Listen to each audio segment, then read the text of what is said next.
A cúpula do Mercosul começa amanhã em Montevidéu, a capital do Uruguai. Estão todos olhando para um acordo entre Mercosul e União Europeia. 25 anos que se fala desse acordo. Vai agora sair? Reportagem de Luciana Tadeu. De futuro incerto e finalizado. É assim que o Tratado de Livre Comércio entre os blocos econômicos tem sido descrito.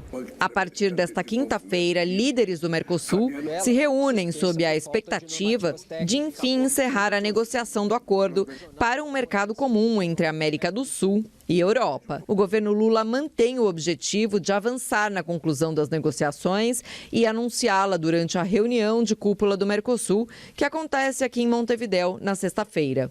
O vice-presidente Geraldo Alckmin afirmou que o entendimento entre as medidas está forte.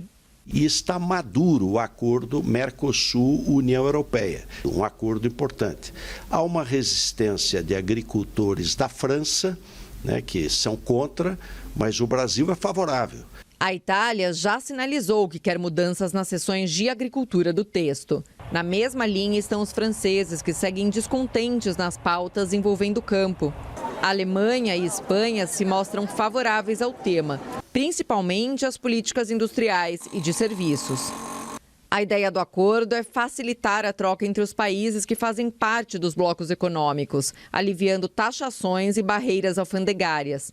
Além do livre comércio, um dos pontos trabalhados é a troca de informações entre pequenas e médias empresas do Mercosul e da União Europeia. Também serão envolvidas licitações de compras governamentais e consumo no exterior, buscando escalonar a transparência nesses setores. Na semana passada, em Brasília, a última rodada de negociações contou com avanços importantes.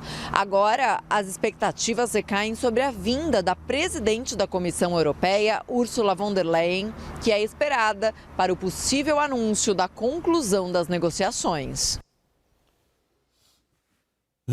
Daniel, nunca foi tão esperada a presença da Ursula von der Leyen, política alemã, presidente da Comissão Europeia. Sai o acordo?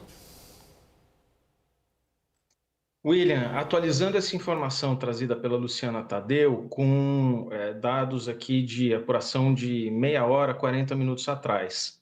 Ursula von der Leyen, presidente da Comissão Europeia, já saiu de Bruxelas, está voando neste momento, estará em Montevidéu.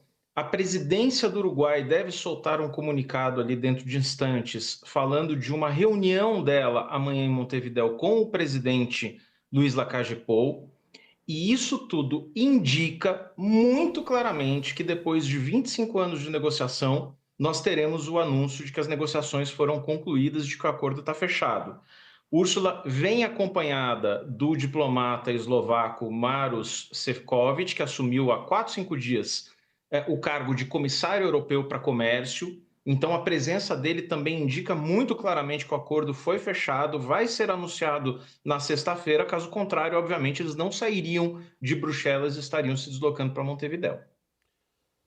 Bom, a gente fala disso, acho que a nossa carreira, boa parte da nossa carreira profissional. Essa negociação do acordo de livre comércio entre a União Europeia e o Mercosul. É como a gente, reforma tributária, né?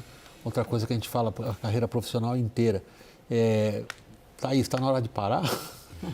Não, agora é assim, tem que ser ou vai ou racha, né, William? O mundo está caminhando para uma configuração muito mais protecionista. O Brasil ficou de fora do melhor momento da abertura comercial no mundo e o Mercosul, inclusive, não só o Brasil, mas o Mercosul como bloco comercial que ficou ensimesmado nessas mais de 2 décadas, mais de 3 décadas, tem uma saída que é esse acordo. Então, se os dois lados... E para a Europa vale a mesma coisa. O Donald Trump está ameaçando a Europa tanto quanto a China, tanto quanto o México, o Canadá, quer dizer, e a gente não sabe o quanto disso vai ser efetivo. Então, é uma questão ali de uma habilidade política tremenda e de quem vai ceder quanto para garantir que isso seja fechado, porque não tem como negar o interesse e uma forma de proteção dos dois blocos, tanto da União Europeia quanto do Mercosul, nesse momento, nessa configuração da geopolítica e comercial do mundo. É a geopolítica que nos empurra para fechar esse acordo, Favete? Olha, um pouco, porque você tem que... O Mercosul precisa desse acordo para ter um revival, né? Para ter, eu acho que desde a entrada de outros blocos que o Brasil entrou, como o BRICS, e enfim, o Mercosul vinha, vamos de certa forma, patinando. Você confessou aí na mesa o tempo que todos nós falamos sobre esse acordo, e o acordo não saía e o Mercosul ia definhando, né? Então, eu acho que sem este acordo, eu acho que não é só o fim do acordo. Tal qual a Thaís falou aí da mesa, a senadora Tereza Cristina falou a mesma coisa entre ontem e hoje. Ela disse que se não saiu o acordo agora, esquece, não precisa nem mais sair mais, porque esgotou-se aí a possibilidade de sair, esgotou-se também a paciência de vários setores industriais e agro e etc., de todo o Mercosul. Portanto, o acordo do Mercosul com a União Europeia não significa só e somente só uma criação de magnitude média para grande, né? Eu diria até grande aí, de livre comércio, mas também revival do Mercosul como ele foi sonhado, né, William? A gente tem um empurrãozinho que vai levar cenas memoráveis nessa cúpula do Mercosul, por exemplo, Milei e Lula. Sim, exatamente. William, para o governo brasileiro, eu digo, não só Itamaraty, Ministério da Fazenda também, em todo esse contexto de falta de desancoragem das expectativas, em todo esse contexto de câmbio elevado, você apresentar um troféu, tudo bem, resultado de uma obra de praticamente todos os presidentes da nova república, mas você apresentar um troféu como esse é um ativo muito relevante, muito importante para o setor produtivo brasileiro, né? Então, o governo Lula, isso justifica, além da questão geopolítica que a gente ouve, sim, empurrando, o fator Trump, enfim, novos eixos, interessa para a União Europeia, mas tem uma condição neste momento, se for anunciado nesta sexta-feira, como se prevê, não deixa de ser um troféu que o governo muito provavelmente vai explorar no momento em que, enfim, hoje a gente viu a pesquisa aí, o mercado, enfim, todo mundo desacreditando. Não vota, né, sim, não vota, mas influencia, né? Nos rumos e tem uma influência, né? Influencia na tal desancoragem. Daniel... Comanda a desancoragem, né? Mas passa para o Daniel, depois eu falo. Não quero desviar a conversa. Essa questão do Mercosul e do acordo com a União Europeia, ela tem um impacto fundamental em setores dinâmicos da economia brasileira, excepcionalmente a produção de de grãos e proteínas. Daniel, o que está lá dentro para nós? William, esse acordo foi mudando muito ao longo do tempo, tanto o que está no acordo quanto as percepções do setor produtivo, dos diversos segmentos, sobre os impactos desse acordo. Acho que o que está claro hoje, muito diferentemente de 20 anos atrás, e são 20 anos atrás literalmente, porque esse acordo quase foi fechado em 2004, acabou não sendo por um triz, e você vê que foram 20 anos de complemento das negociações para ele efetivamente ser fechado.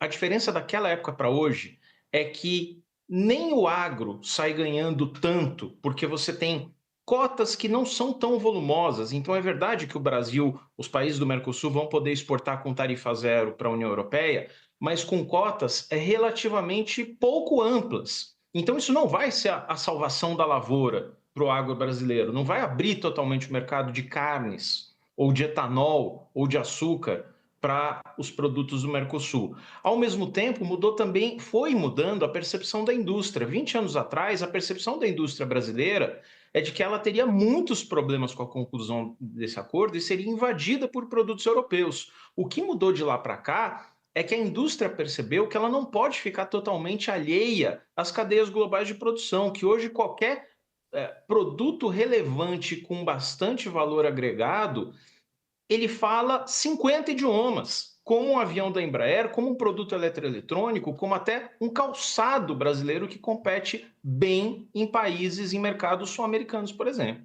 Então, tem uma questão de transferência de tecnologia também. Posso pedir para você elaborar mais um ponto aí? Pelo seguinte, porque nesse espaço de tempo, o Daniel acho que chamou a atenção para um ponto crucial. É o quanto que a chamada, vai botar em aspas, globalização mudou nesses 20 anos. O quanto que as cadeias produtivas, agora, mais recentemente, mudaram também. Esse acordo de livre comércio entre União Europeia e Mercosul faz jus a essas mudanças? vai depender do pós-assinatura, né? Do quanto a União Europeia e os países vão referendar de cada ponto, como é que os países vão trabalhar cada ponto, porque tem a questão agrícola, mas tem a questão também de transferência de tecnologia, e aí o diabo mora nos detalhes, né, William? Mas como a gente falou aqui que se trata de interesse comum, o Brasil tem uma tarefa árdua para fazer, que é também de revisão das suas tarifas em geral. A tarifa do Brasil intra-Mercosul é altíssima. O Brasil já tem uma das tarifas mais altas de importação no mundo inteiro. Já é um país ultra fechado. Então, é uma questão de ponto por ponto, é uma questão ali dos detalhes, de como cada país vai tentar se proteger de alguma forma, mas manter o recurso. Mas o Brasil, por exemplo, sai atrás porque não participa e não participou das cadeias globais de valor nessas 2 últimas décadas. Participou muito pouco. Ele é proprietário solitário da maioria das coisas que ele coloca no mercado internacional. Aí eu queria voltar ao Daniel nesse ponto. Brasil e Argentina seguem caminhos bastante diferentes, para dizer de maneira muito diplomática, como cada um enxerga a sua inserção. Em relação a esse acordo com a União Europeia, o que isso significa para o Mercosul, Daniel? Significa talvez a única forma de sobrevivência, porque o fato é que o Mercosul não conseguiu entregar ao longo da última década, talvez, vamos colocar no plural, talvez ao longo das últimas décadas, nada de relevante. O Mercosul foi criado em 1994 e desde então você teve no mundo, segundo dados da OMC, em torno de 300 tratados de livre comércio. O Mercosul fez 3 deles. O principal tratado de livre comércio do Mercosul continua sendo o próprio Mercosul. Então, ele foi se tornando irrelevante ao longo do tempo e precisava de um grande impulso. Grande impulso pode ser um grande projeto de infraestrutura, algum projeto de integração muito relevante ou um mega acordo comercial. Finalmente é o que estamos vivendo. Só deixar claro, William, um ponto, que depois da assinatura desse acordo, que não é agora, vai ter que ter revisão jurídica, tradução em cada um dos idiomas europeus, o acordo vai para o Conselho Europeu. Ali ele precisa de apoio de 55% dos países com 65% da população total da Europa. E aí está sendo discutido e praticamente sacramentado já um mecanismo que é chamado de splitting do acordo, de divisão do acordo, que é a parte comercial fica só com o Parlamento Europeu, e assim precisa ser ratificado. E a parte política e ambiental do acordo, esses capítulos aí precisam ir para os parlamentos nacionais. O que eu quero dizer?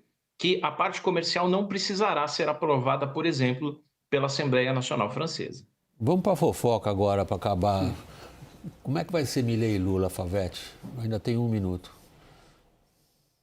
Vai ser no mínimo engraçado, mas eu creio que cada um dos presidentes vai tentar demonstrar aí o seu soft power aí em relação a não só ao Mercosul, né, mas em relação a toda a América Latina e para o mundo também. Tanto o governo Milei quanto o governo Lula estão sendo olhados com lupas por todos os países europeus. A Europa também enfrenta uma polarização, o mundo inteiro enfrenta uma polarização, mas a Europa, os Estados Unidos enfrentam essa polarização e olham essa briga menor aqui entre esses 2 países de maneira, no mínimo, curiosa. Então, eu acho que vai ser curioso porque o mundo inteiro vai estar olhando essa pequena briga, essa pequena disputa entre conduções sobre seus governos de maneira a saber quem vai vencer no final. Eles já se cumprimentaram, né? Então o gelo já foi rompido? Sim, não, mas aquele cumprimento. Aquele cumprimento virou meme, né? Não, gelo, é uma geleira. Eu queria saber se você é um perito moreno. É um perito moreno, William, que precisa ser vencido. No dia a dia nosso, a gente cumprimenta muita gente que a gente não gosta. Acho que qualquer pessoa, né? Sim. Mas Milei... Não, ali a relação vai ser institucional, vai ser, enfim, é um treino também do que vai acontecer com o Lula-Trump. Agora, as relações Brasil e Argentina, elas se mantiveram, as relações comerciais, as relações institucionais, e assim será. Mas vai ser interessante para ver se não vai virar meme igual virou no Rio de Janeiro, porque, de fato, no meme lá o Lula com os 20 chefes de Estado, só com o Milei, ele estava emburrado, né? Os 2 emburrados, né?